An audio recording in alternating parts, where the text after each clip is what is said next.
ওহে শখের নারী, আপনার কিছু ছবি আছে আমার কাছে। ছবিগুলো খুবই স্পেশাল, কারণ এই ছবিগুলোর ভিতরে লুকিয়ে আছে আমার না বলা অনেক অনুভূতি আর না বলা অনেক কথা।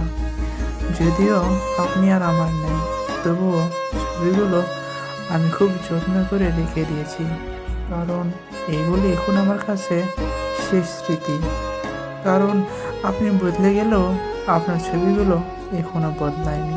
এই ছবিগুলো দেখলেই মনের ভিতরে অজান্তে একটা হাহাকার হয়ে ওঠে।